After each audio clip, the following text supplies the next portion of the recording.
कन्हैया बड़े दयालु हो।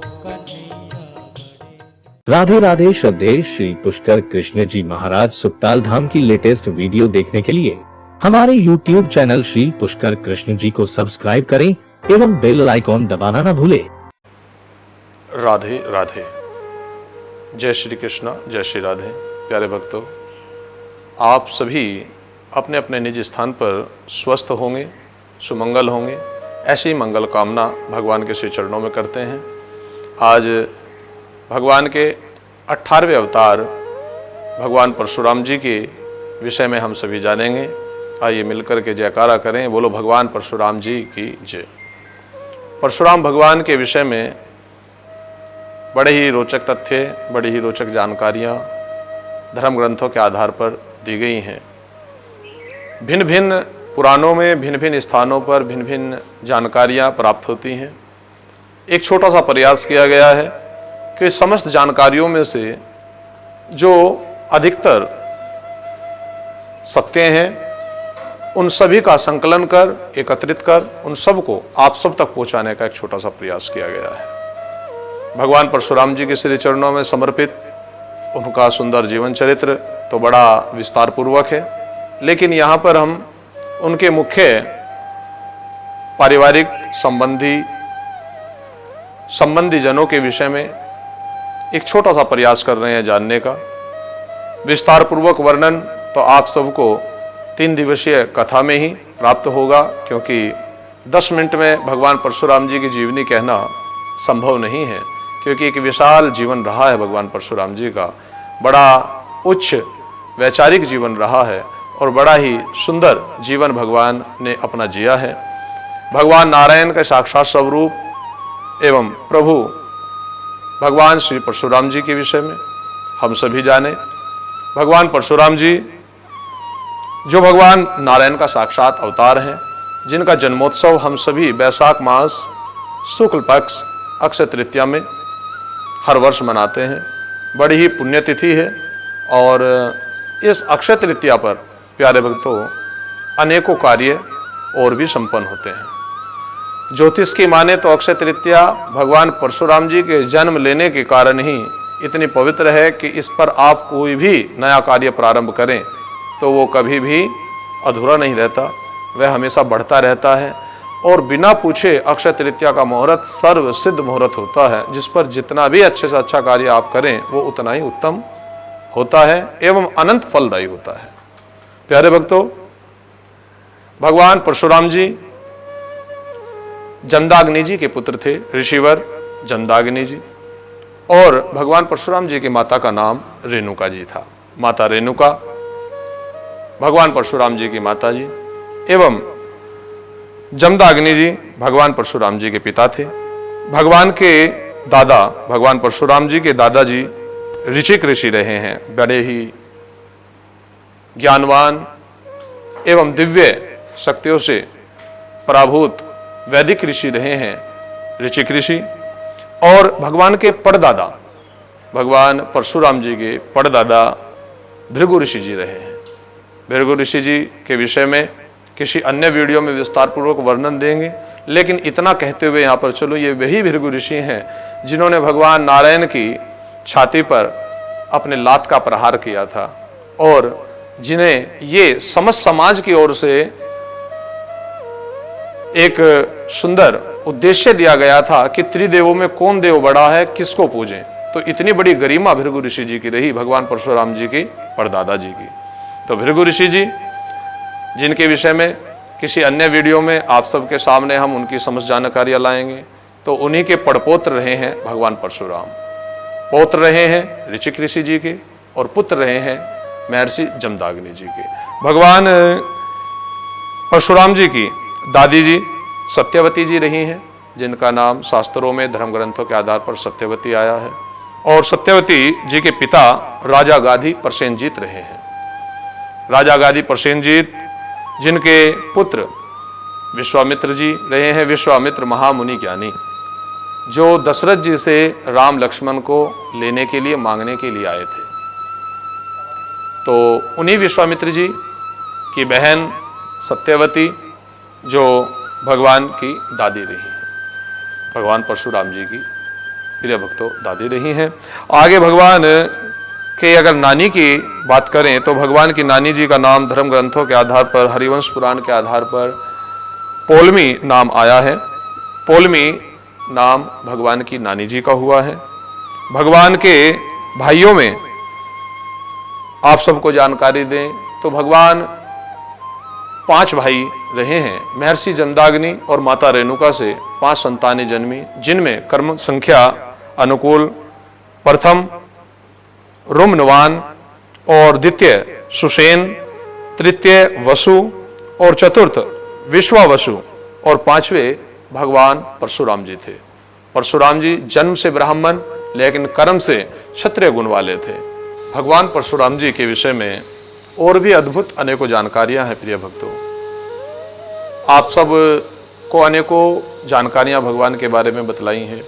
इन्हीं में भगवान के अगर शिष्यों की हम बात करें प्रिय बंधुवरों, तो भगवान के शिष्य 3 मुख्य रूप से जगत प्रसिद्ध हुए हैं। एक भीष्म, जिन्हें पितामह भीष्म के नाम से महाभारत में हम सभी ने जाना। दूसरे गुरु द्रोण, उनको भी भगवान परशुराम जी ने ही शिष्य प्रणाली के तहत ज्ञान अस्त्र शस्त्रों का प्रदान किया था। और तीसरे रहे हैं कुंती पुत्र कर्ण, जिनको समस्त दिव्य अस्त्र शस्त्र भगवान परशुराम जी के द्वारा प्राप्त हुए। आप सबकी जानकारी के लिए बता दें कि भगवान परशुराम जी ने भी जो सुंदर ज्ञान प्राप्त किया, शास्त्रोक्त धर्म ग्रंथों के आधार पर बताया जाता है कि वैसे तो भगवान नारायण के अवतार हैं ही, समस्त कलाओं के अधिकारी हैं, समस्त गुणों के अधिकारी हैं, लेकिन प्रत्येक अवतार में कुछ विशेषताएं रही हैं। तो उन विशेषताओं के आधार पर शास्त्रों का मत जो आया है प्यारे बंधुओं, उनमें कहा है कि भगवान परशुराम जी विशेषतः योग में पारंगत थे, वेद का समस्त ज्ञान इन्हें प्राप्त था एवं नीति ज्ञान अस्त्र शस्त्र ज्ञान भगवान परशुराम जी इन निधियों के विशेष ज्ञाता थे और इनमें बड़े ही पारंगत परिपक्व थे। समस्त दिव्य शस्त्रों की जानकारी भगवान परशुराम जी के पास थी। मन की गति से कहीं भी आना जाना एवं भगवान ने अपने पुण्य तप के द्वारा, अपने पुण्य के द्वारा अनेकों लोकों का निर्माण भी किया था। मानस में ऐसा प्रसंग मिलता है कि जब भगवान राम जी के समक्ष भगवान परशुराम जी पहुंचे, शिव धनुष का खंडन जिस समय हुआ प्यारे भक्तों, उस समय राम जी ने जो धनुष पर बाण चढ़ाया था भगवान परशुराम जी से लेकर के, जब उसे छोड़ने की बात आई तो वहां पर 2 बातें मानस में गोस्वामी तुलसीदास जी देते हैं कि राम जी ने पूछा कि मैं इस बाण को हे पूज्य ऋषिवर परशुराम जी कहां पर छोड़ूं? तो भगवान ने कहा कि इनसे आप इस बाण को हे राम मेरे पुण्यों के द्वारा प्राप्त किए लोकों पर छोड़ो, क्योंकि मैं पुण्य तो फिर पुनः प्राप्त कर लूंगा तप के द्वारा, लेकिन मेरे मन की आने जाने की गति को सदैव के लिए रहने दो। तो आज भी भगवान परशुराम जी अपने मन की गति से योग्य शिष्य जान करके, अगर हमारे आप में योग्यता है तो भगवान परशुराम जी हम सब के सामने तत्क्षण आकर के हमसे वार्ता कर सकते हैं, हमें ज्ञान दे सकते हैं, क्योंकि उन्हें किसी वाहन की आवश्यकता नहीं, उन्हें किसी अश्व की सवारी की आवश्यकता नहीं, मन की गति से चलने वाले भगवान परशुराम जी हैं। ऐसा वर्णन पुराणों में पाया जाता है। भगवान परशुराम जी ने दिव्य अस्त्र भगवान बाबा भोलेनाथ भगवान शिव से प्राप्त किए, भगवान शिव की अखंड तपस्या की और भगवान शिव इनके गुरु कहलाए। धरातल पर अगर हम बात करें पृथ्वी पर, तो भगवान परशुराम जी ने अपने पिता जमदाग्नि जी से, अपने दादा ऋचिक ऋषि से ज्ञान प्राप्त किया, उनसे भी अनेकों प्रकार की विद्याएं प्राप्त की एवं अपने दादा ऋचिक ऋषि जी के संबंध में यहाँ पर बताया गया प्रिय बंधुवरों, जो विश्वामित्र जी हैं उनसे भी भगवान परशुराम जी ने ज्ञान लिया। शास्त्रोक्त बताया है कि गुरु श्रेणी में ऋचिक मुनि आश्रम में पिता के यहाँ पर, विश्वामित्र जी के यहाँ पर और भगवान शिव के यहाँ पर भगवान परशुराम जी ने ज्ञान अर्जन किया। और इस प्रकार भगवान शिव से दिव्य अस्त्रों का ज्ञान पाकर के सकल संसार में भगवान ने धर्म की स्थापना की। एक लोक प्रसिद्ध वार्ता आप हम सुनते हैं कि भगवान ने 21 बार क्षत्रियों से विहीन पृथ्वी को किया। अनेकों बार इस वार्ता को गलत तरीके से प्रिय बंधुवरों समाज के बीच आगे तक पहुंचाया जाता है और समाज को जातिगत आधार पर बांटने की प्रयास किया जाता है। लेकिन हमने जो अध्ययन किया धर्म ग्रंथों का और उसमें पाया कि भगवान का क्षत्रियों से कोई बैर नहीं था। प्रिय बंधुवरों, आप सबकी जानकारी है तो हम यहाँ पर बता दें कि भगवान परशुराम जी के कालखंड समय में हेयई नामक क्षत्रिय वंश हुआ और उसमें सहस्त्रभाव नामक सहस्त्रार्जुन, जिसका नाम रहा, बड़ा आताताई, अपनी शक्ति का वर्चस्व, अभिमान, अहंकार जिसको इतना था कि जिसने संस्कृति को नष्ट करने हेतु चारों ओर विद्यालय, आश्रम, विद्या अध्ययन जहां जहां होता था उन सभी ऋषियों के आश्रमों को जला करके केवल और केवल समस्त प्रजातंत्र को अपने अधीन करना चाहा। आपके मन में प्रश्न हो रहा होगा कि राजा सहस्त्रार्जुन ने ऐसा क्यों किया। सहस्त्रार्जुन भगवान दत्तात्रेय जी का तप करके उनसे सहस्त्र भुजाओं का वरदान पा चुका था और जब ये वरदान उसे प्राप्त हुआ तो उसे अपनी भुजाओं का इतना अहंकार हो गया कि उसने ये अपने मन में विचार किया कि अगर समाज पढ़ लिख करके विद्वान बन गया तो वह भी अनेकों शक्तियों को प्राप्त कर सकता है। अगर प्रत्येक व्यक्ति को विद्या अध्ययन में पारंगता प्राप्त हो गई तो कहीं ना कहीं कोई ना कोई मेरा शत्रु बन जाएगा। और इसी के चलते सहस्त्रार्जुन ने तमाम ऋषिजनों एवं गुरुजनों, जितने भी महात्मागण, साधुजन, जहाँ जहाँ विद्याध्ययन बच्चों को कराया जाता था, क्योंकि पहले आज की भांति स्कूल कॉलेज नहीं थे, ऋषियों के परंपरा अनुकूल पाठशालाओं में, आश्रमों में ही बच्चे अध्ययन किया करते थे। वेदों का अध्ययन, शस्त्रों का, अस्त्रों का। और सहस्त्रार्जुन को प्रिय बंधुवरों मुख्यतः यही सबसे बड़ा कारण था कि इन आश्रमों से ही बच्चे अस्त्र शस्त्र की जानकारी लेकर के तैयार होते हैं, तो कहीं ये मुझसे बगावत ना कर बैठे। और यही कारण था कि उसने एक दो बार नहीं अपितु भगवान परशुराम जी के पिता जमदग्नि जी के कई बार आकलन मिलता है कि 99 बार इनके आश्रमों को जलाया, अग्नि को स्वाहा किया। एक बार तो जंगल में अग्नि लगा दी और वहां पर एक तपस्वी संत हुए जिन्होंने सहस्त्रार्जुन को यह श्राप भी दिया कि जिस प्रकार तुमने समस्त विद्या को नष्ट करने के लिए ऋषियों को एवं समस्त साधु संतों को बड़ा कुंठित कर रखा है, तो तुम्हारा अंत ब्राह्मण कुल में ही भगवान विष्णु के अवतार के द्वारा निश्चित होगा। और प्रिय बंधुवरों, वही हुआ। कालांतर में त्रेता युग में भगवान नारायण अपने मुख्य छठे अवतार के रूप में, भगवान के जैसा कि हम आप सभी जानते हैं 24 में से 10 अवतार मुख्य माने जाते हैं, उन 10 में से छठे अवतार में परशुराम जी का ही नाम उस श्रेणी में आता है। और भगवान परशुराम जी ने अवतार लिया माता रेणुका के यहाँ।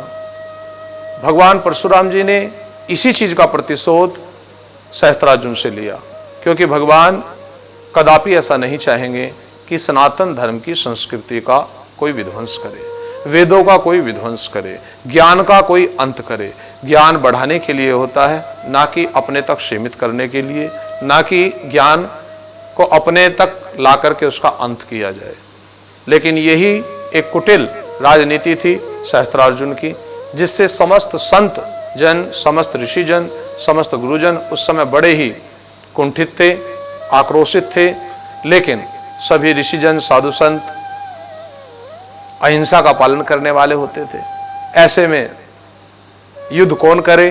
तो साक्षात समस्त ब्राह्मण समाज को अत्याचार के खिलाफ सशक्त करने के लिए भगवान नारायण ने परशुराम जी के रूप में अवतार लिया कि केवल अहिंसा का पठन पाठन करने से धर्म नहीं बचेगा। भगवान परशुराम जी की तरह आगे बढ़ करके अपने ज्ञान को, अपने इतिहास को, अपनी संस्कृति को, अपने संस्कारों को बचाना होगा। और भगवान परशुराम जी ने वो कर दिखाया। उस समय के बड़े आक्रांति, आक्रमणकारी एवं कुकर्मी हैयी वंश के क्षत्रिय राजा सहस्त्रार्जुन का वध किया। प्रिय बंधुवरों, इतना ही नहीं, धर्म ग्रंथों में मिलता है कि एक बार अपने काफिले के साथ सहस्त्रार्जुन जब जा रहा था तो अतिथि देवो भव इस नियम अनुकूल महर्षि जमदाग्नि जी ने, माता रेणुका ने अपने आश्रम में इनको भोजन एवं अनेकों प्रकार का दूध दही पान कराया। इसे बड़ा अचरज हुआ कि जो राजपाट में भी संभव नहीं है सुख वैभव, वो एक ऋषि की कुटिया में। तो पूछा, ये सब किस प्रकार संभव हुआ? इतनी जल्दी मेरी हजारों सैनिकों की टुकड़ी का भी निर्वाह आप सबने किया।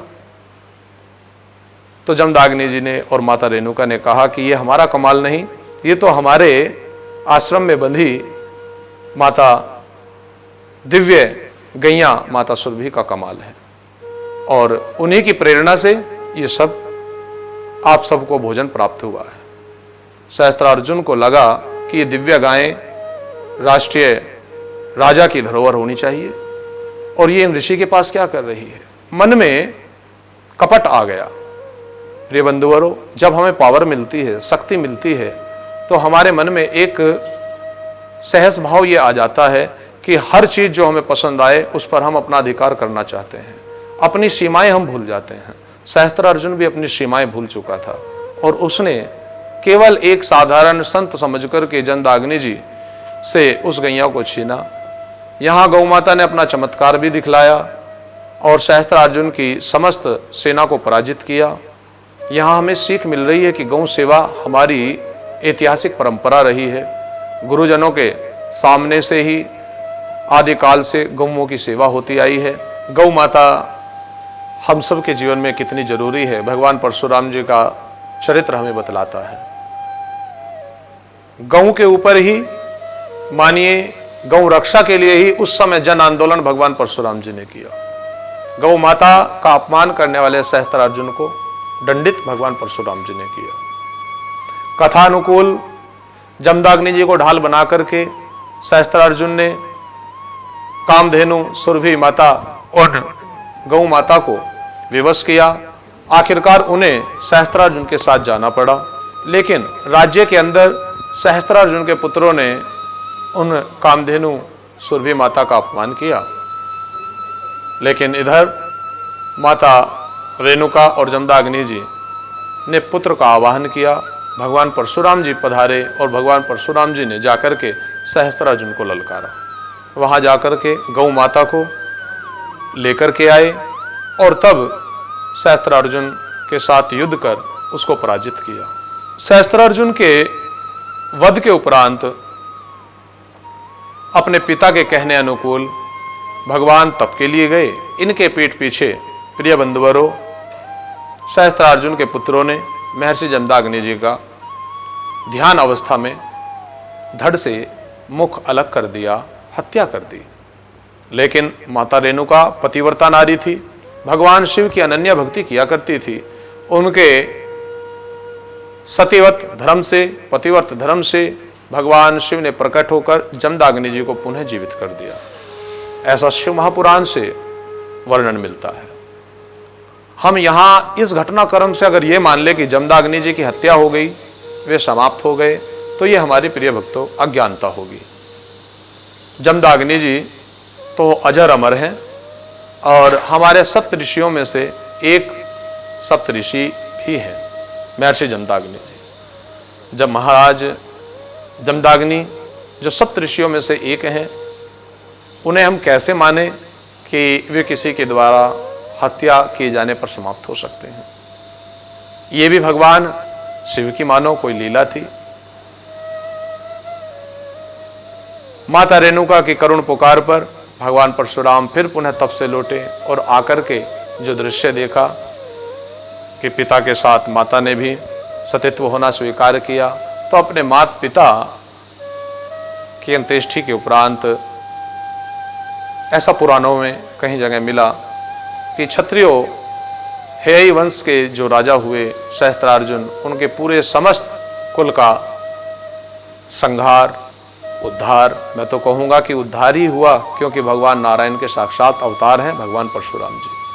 तो ऐसे उन आताताई राजाओं का भगवान ने अपने हाथों से उद्धार ही किया कि उन्हें मुक्ति प्रदान की, जो इस संसार में न जाने अपनी कुकर्मों के द्वारा अनेकों प्रकार का अनैतिक अधर्म फैला रहे थे। प्रिय बंधुवरों, एक प्रसंग और भी हमें मिलता है कि माता की गर्दन धड़ से अलग कर देना। इस विषय में यहाँ पर आप सबकी जानकारी हेतु ये स्पष्ट कर दें कि कुछ चीजें ऐसी भी हमारे धर्म ग्रंथों में हैं जिन्हें उस समय के लेखकों ने, कवियों ने ठीक उसी प्रकार कह दिया जैसे आज के समय में हमारे ऊपर कोई भयंकर दुख आन पड़े तो हम आप लोग आपसी चर्चा में कहते हैं कि भाई उस व्यक्ति पर तो दुखों का पहाड़ टूट पड़ा। लेकिन क्या वास्तविकता में किसी व्यक्ति के जीवन में जब दुख आता है तो कोई पहाड़ टूटता है? ये एक बात करने का सलीका है, तरीका है, एक हमारी वार्ता है कि भाई पहाड़ टूट पड़ा, यानी कि असहाय दुख आन पड़ा। ठीक उसी प्रकार धर्म ग्रंथों में ये दिया कि भगवान परशुराम जी ने अपनी माता की गर्दन धड़ से अलग की पिता के कहने पर, तो मानो कि पितृदेव अर्थात पिता श्री जमदाग्नि जी ने कहा कि तुम अपनी माता की इस बात की अवहेलना, और पिता की आज्ञा पालन के लिए परशुराम जी ने माता की किसी विशेष बात की अवहेलना कर मानो उनकी गर्दन काटने के बराबर हुआ। जैसे मानस में सुफनका की नाक काटने का विषय आता है और उसमें भी ये बात बड़े जोर शोर से प्रचारित की जाती है कि लक्ष्मण ने सुफनका की नाक को काट दिया। लेकिन प्रिय बंधुओं, विचार कीजिए, क्या लक्ष्मण जी एक स्त्री पर अपना हाथ उठाएंगे, अस्त्र उठाएंगे? नाक कटने का तात्पर्य मानस में भी गुरुजनों ने यही दिया है कि किसी को अपमानजनक शब्द कह देना तो नाक काटने के बराबर है। ठीक उसी प्रकार किसी विशेष बात की अवज्ञा करना, ये प्रिय बंधुवरों मानो सर उतारने के बराबर है। कहते हैं कि समझदार को तो इशारा ही काफी होता है। तो सभ्य व्यक्ति को अगर कोई तो भी कह दे तो वही अपमानकारक हो जाता है। सभ्य व्यक्ति के लिए जीवन में उसकी अपमान कर देना वो मृत्यु तुल्य हो जाता है। तो यहाँ हमने गुरुजनों से जो सुना, जो पाया, वो वृत्तांत यही है प्रिय बंधुवरों कि भगवान ने उस समय पिता की आज्ञा का पालन किया और माता की किसी एक बात का अवहेलना कर उनका मानमर्दन किया। पुराणों में तो ये भी आया है कि माता की गर्दन को उतारा, चारों भाइयों की गर्दन को उतारा और अंत में पिता देव जमदाग्नि जी प्रसन्न हो गए और उन्होंने वर मांगने को कहा। तो परशुराम जी ने दो ही वर मांगे, एक तो चारों भाइयों और माता की शीश पुनः उनके धड़ से जुड़ जाएं और वे मेरे द्वारा काटे गए इस अनहोनी घटना को भूल जाएं, उन्हें ज्ञात न रहे। तो ये तो पुराणों के हिसाब से मिलता है, लेकिन अगर थोड़ा आध्यात्मिक इसका हम दर्शन करें तो मानो परशुराम जी ने जमदाग्नि जी अपने पिता की आज्ञा का पालन करते हुए माता एवं भ्राताओं की, चारों भ्राता एवं माता की बात की अवहेलना की और तदुपरांत पिता प्रसन्न हो गए, उनकी बात को ऊंचा रखा और उनको प्रसन्न करके उनसे वरदान मांगा कि इस घटना के बाद मुझ में, मेरे भाइयों में, माता में कोई किसी प्रकार का विवाद ना हो, वे अपनी स्मृति में इस बात को, इस घटना को भूल जाए। इसको हम ऐसे भी ले सकते हैं। हमारा आपका प्रयास होना चाहिए कि हम आने वाली पीढ़ी को एक सही, सच्ची और सटीक जानकारी दें। जो 1000 वर्ष वर्षों में हम लोगों ने 800 वर्ष मुगलों के द्वारा, 200 वर्ष अंग्रेजों के द्वारा भारतवर्ष ने गुलामी झेली, और उसमें जो शास्त्रों में बारंबार छेड़खानी हुई, पुराणों में जो जगह जगह हस्तक्षेप हुआ, उन सब रूढ़िवादी त्रुटियों को थोड़ा अपनी समझ से भी सुधार करके आने वाली पीढ़ी को दें। मैं ये नहीं कहता प्यारे बंधुवरों कि यहाँ इस वीडियो में आपको परशुराम जी के विषय में सारी जानकारी उपलब्ध है, क्योंकि आपको जानकर के आश्चर्य होगा कि कहीं स्थानों पर परशुराम जी के 4 भाइयों का वर्णन मिलता है, लेकिन कहीं पर 5 का वर्णन मिलता है। हमने यहाँ 5 भाइयों के वर्णन को सर्वमतानुकूल उचित माना और आपके सामने 5 भाइयों के नाम कर्मक्ष दिए। भगवान के पिता, माता, दादा, दादी, नाना, नानी, मामा व पितामह मामा के बारे में भी यहाँ पर बताया। आप सबने सुना कि भगवान के गुरु एवं भगवान परशुराम जी के जो शिष्य रहे हैं उनके विषय में भी हम सबने आप सबसे कहा। भगवान के जीवन चरित्र से जुड़ी हुई अनेकों घटनाएं हैं। आप सबके सामने हमने ये भी स्पष्ट किया प्रिय बंधुवरों कि भगवान परशुराम जी का किसी विशेष जाति वंश से कोई शत्रुता नहीं थी। अगर उनकी शत्रुता किसी जातिगत समाज से होती तो वे पितामह भीष्म को अस्त्र शस्त्र का ज्ञान ना देते, द्रोणाचार्य जी को अस्त्र शस्त्र का ज्ञान ना देते, भगवान राम, लक्ष्मण जी आदि को उस समय मिलने ना आते, भगवान श्री कृष्ण से भी प्रभु परशुराम जी मिलने ना आते। आप सब की जानकारी हेतु हम ये बताते चलें प्रिय बंधुवरों, भगवान परशुराम जी को जो लोग ये कहते हैं कि क्षत्रिय वंश के विरोधी थे, 21 बार क्षत्रियों का विध्वंस भगवान ने किया, उन सब की जानकारी हेतु मैं फिर एक बार पुनः यहाँ पर आप सब से कहूँगा कि एक विशेष वंश, क्षत्रिय वंश नहीं, ना ही कोई पूरा समाज की बात हो रही है। क्षत्रिय वंश में एक हेयई नामक वंश रहा है और उस हेयई नामक वंश में सहस्त्रार्जुन की जो वंशावली रही है उस वंश का एवं उसके साथ जुड़े हुए उन तमाम आतताइयों का, आक्रमणकारियों का, अधर्मियों का भगवान ने अंत किया।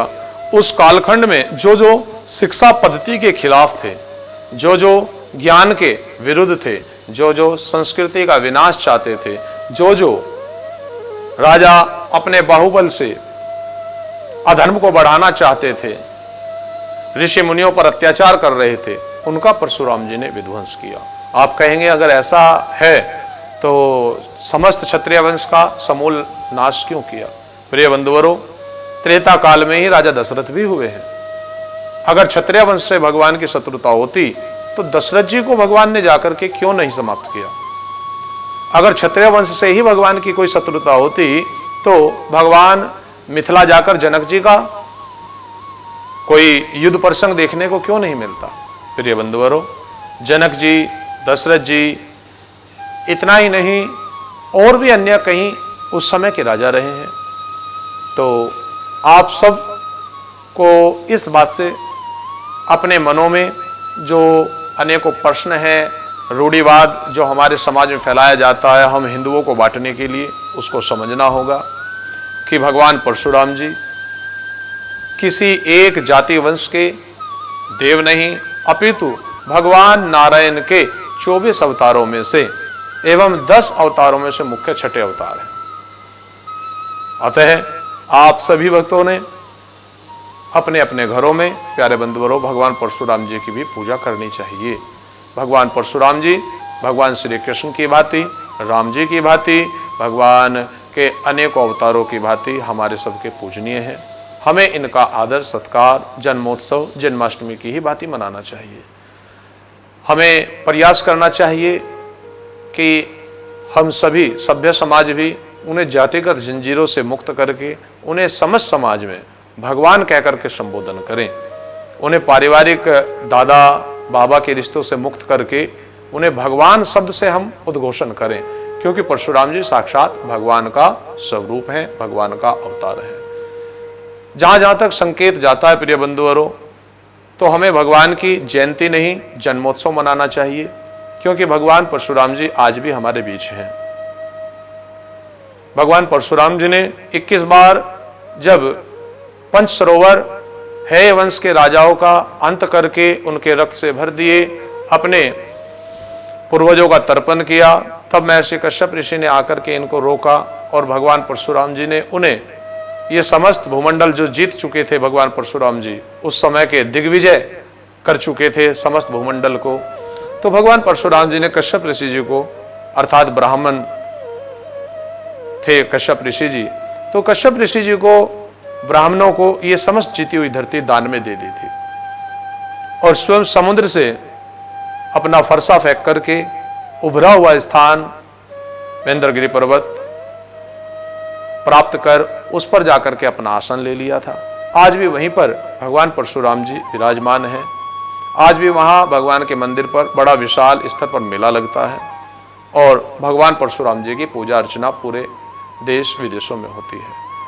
आप सबकी जानकारी के लिए बता दें कि भगवान ने समुद्र को पीछे हटा करके भी 3 राज्यों की स्थापना की, जिनमें गोवा, केरल, ये वे प्रदेश हैं जो कालांतर में नाम आते हैं, जिन क्षेत्रों में आज भी भगवान परशुराम जी की बड़े परचमता के साथ, प्रसिद्धि के साथ पूजा अर्चना की जाती है। आज कालांतर में इन स्थानों का नाम गोवा है, केरल आदि है। ये उस कालखंड में, त्रेता युग में प्रिय बंधुवरों, भगवान परशुराम जी ने समुद्र को पीछे हटाकर अपने फरसे से इन जगहों का, इन द्वीपों का निर्माण किया था। भगवान परशुराम जी ने धर्म की स्थापना की, भगवान नारायण का अद्वितीय तप किया और भगवान नारायण से चिरंजीवी होने का वरदान भी इन्हें प्राप्त हुआ। आज भी हमारे बीच में भगवान परशुराम जी हैं। भगवान परशुराम जी ने अपने उत्तर प्रदेश बागपत पुरा महादेव में भी तप किया और वहां भगवान शिव को प्रसन्न करके उनसे प्रिय बंधुवरों दिव्य अस्त्र प्राप्त किए। ये स्थान आज भी पुरा महादेव के नाम से, खेड़ा के नाम से प्रसिद्ध है। भगवान परशुराम जी का विश्व का सुप्रसिद्ध मंदिर यहां पर निर्माण हो रहा है, अधिकांश निर्माण हो चुका है एवं अधिकांश आगे का सुंदर निर्माण कार्यक्रम चल भी रहा है। प्रिय बंधुवरों, भगवान परशुराम जी का सुंदर विग्रह भगवान शिव का अभिषेक करते हुए, सप्तऋषियों के साथ आशीर्वाद देते हुए, समस्त पारिवारिक जनों का दर्शन इस मंदिर प्रांगण में आप सब भक्तों को करने का सौभाग्य प्राप्त होगा। आप सबके ही द्वारा दी हुई धनराशि से, समस्त समाज के सहयोग से बड़ा विशाल स्तर पर निर्माण कार्य भगवान परशुराम खेड़े पर बागपत पुरा महादेव मेरठ मंडल में स्थान पड़ता है उत्तर प्रदेश में, तो यहाँ पर चल रहा है बड़ा भव्य मंदिर। प्रिय बंधुवरों, कभी आप सबको मौका मिले तो जरूर आए। मेरठ से बागपत, बागपत से पुरा महादेव प्रसिद्ध है और भगवान परशुराम जी के द्वारा जिस शिवलिंग की पूजा अर्चना की गई वो पुरा महादेव के नाम से है। हर वर्ष शिवरात्रि पर पुरा महादेव में 1-2 नहीं अपितु कहीं लाख कावड़ से जल अभिषेक होता है और सब जगह भगवान के बड़े छोटे शिवलिंग प्राप्त होते हैं, लेकिन यहाँ विशाल स्तर पर, और ऐसी भी मान्यता है कि जो अपने आप पहले से उभर रहा है शिवलिंग भगवान परशुराम जी के द्वारा स्थापित, इसलिए उसको पुरा महादेव कहा गया है और पुरा के नाम से ही वो गांव भी स्थापित है।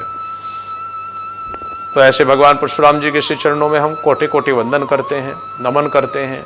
भगवान परशुराम जी के अलग अलग कालखंड में उपस्थित होने के वर्णन मिलते हैं। प्रिय बंधुओं, त्रेता काल में तो भगवान परशुराम जी का कालखंड रहा ही है। राम जी के समय में भी भगवान मानस में शिव धनुष सीता स्वयंवर में अपना दर्शन देने के लिए उपस्थित हुए हैं। अब चले अगले युग की बात, तो त्रेता के बाद द्वापर आता है। तो द्वापर में प्रिय बंधुओं भगवान श्री कृष्ण को सांदीपनी जी के आश्रम में भगवान परशुराम जी से ही सुदर्शन चक्र प्राप्त हुआ था और भगवान परशुराम ने सुदर्शन चक्र देते हुए श्री कृष्ण से कहा था कि हे मुरलीधर, मुरली का बजाना छोड़ के गिरधर रणभूमि में आ जाओ। अब समय मुरली का नहीं, अब समय है इन आताताई अधर्मियों का विनाश करने का, जो एक बार फिर मुख उठाने लगे हैं, एक बार फिर अपने शक्ति का प्रदर्शन कर धर्म को हानि पहुंचा रहे हैं। और ये संभालो लो अपना वस्त्र। अस्त्र भगवान श्री कृष्ण को सुदर्शन चक्र उस समय परशुराम जी ने ही प्रदान किया था। इसके आगे भीष्म से युद्ध भी द्वापर काल में परशुराम जी ने किया, कर्ण को शिक्षा दीक्षा दी। तो द्वापर काल खंड में भी परशुराम जी के जीवन चरित्र का सत्यापन प्राप्त होता है। आज हम बात करें अपने इस युग की, जिसमें आप हम सब जी रहे हैं, कलिकाल, इस कालखंड में, तो परिवन दोनों भविष्य पुराण में यह वर्णन मिलता है कि कलयुग के चौथे चरण में 4,32,000 वर्ष की आयु है इस कलयुग की, अभी 5,500 वर्ष बीते हैं। पहले चरण में भी अगर हम बात करें तो 1,08,000 वर्ष की आयु है, जिसमें से अभी केवल 5,500 वर्ष बीते हैं। अभी एक हिस्सा भी पूरी तरीके से हम कहें तो बीता नहीं है। तो चौथे चरण की बात कही है भविष्य पुराण में कि चौथे चरण में कल्कि भगवान होंगे, और उन कल्कि भगवान की शिक्षा दीक्षा की जिम्मेदारी भगवान परशुराम जी के ही जिम्मे है। भगवान परशुराम जी कल्कि भगवान को अस्त्र शस्त्र दिव्य अस्त्रों का ज्ञान देंगे, और अस्त्र शस्त्रों से सुशोभित करने के उपरांत भगवान शिव का दैविक मंत्र भी गुरुदेव परशुराम जी उन्हें प्रदान करेंगे, और भगवान शिव की तपस्या में उन्हें लगाएंगे, और फिर भगवान शिव से उन्हें दिव्यास्त्र प्राप्त होंगे। उन्हीं दिव्यास्त्रों के सहयोग से एवं गुरु परशुराम जी के सहयोग से, गुरु भगवान परशुराम जी के सानिध्य में, मार्गदर्शन में, कल्कि भगवान पुनः समस्त अधर्मियों का विनाश कर धर्म की स्थापना करेंगे, और अपनी वार्ता को पूर्ण करेंगे कि जब जब अधर्म बढ़ा है तब तब मैंने अवतार लेकर के धर्म की रक्षा की है। तो भगवान परशुराम जी आज भी हम सबके बीच हैं, हम सब पर अपनी असीम कृपा बनाए रखें। एक बार फिर पुनः प्यारे भक्तों, आप सबसे कहूँगा कि यहाँ हम ये सोचें कि परशुराम जी का चरित्र केवल इतना ही है, ये तो केवल सूर्य को दिया दिखाने के माफिक है। भगवान परशुराम जी का दिव्य चरित्र कभी भविष्य में मौका मिला तो आप सबको भगवान की 5 दिवसीय परशुराम चरित्र कथा के उपलक्ष्य में आप सबको श्रवण कराया जाएगा, और आपको 5 दिवसीय 5 दिन विस्तार पूर्वक भगवान परशुराम जी के समस्त लीला वर्णनों को, जो हमें 18 पुराणों में प्राप्त होते हैं, उन सब से एकत्रित कर आप सबके बीच रखा जाएगा। यहाँ पर जितना हो सका सागर में गागर भरने का प्रयास किया गया। बहुत चीज़ें छूटी भी, बहुत चीज़ें आई भी, लेकिन जितना हो सका आप तक पहुँचाया है। आज भगवान के 18वें अवतार परशुराम जी के विषय में आप सबने जाना। कल हम सभी भगवान के 19वें अवतार वेद व्यास जी के बारे में चर्चा करेंगे। वेद व्यास जी कौन थे, उन्होंने क्या किया, ये सब कल के प्रसंग में आप हम सभी जानेंगे। तब तक के लिए आप सभी को जय श्री राधे, जय श्री श्याम। प्यारे भक्तों, अधिक से अधिक भगवान परशुराम जी का जीवन चरित्र सब तक पहुँचे, इसके लिए शेयर भी करें, सब्सक्राइब भी करें। अपने सभी परिजनों को ये सुंदर ज्ञानवर्धक वीडियो भेजें। जानकारी से भरिपूर्ण ये सुंदर विज्ञान के माध्यम से आप तक जो ज्ञान चर्चा पहुँच रही है, इसको भेजें। अधिक से अधिक आप सभी शेयर करें, सब्सक्राइब करें, बेल आइकन को दबाएं। भगवान के 24 अवतार 24 दिवसीय श्रृंखला को संपूर्ण जानने के लिए आप सब जुड़े रहें। आप सभी का दिन शुभ हो। जय श्री राधे, जय श्री श्याम। राधे राधे। श्रद्धेय श्री पुष्कर कृष्ण जी महाराज सुक्ताल धाम की लेटेस्ट वीडियो देखने के लिए हमारे YouTube चैनल श्री पुष्कर कृष्ण जी को सब्सक्राइब करें एवं बेल आइकॉन दबाना न भूलें।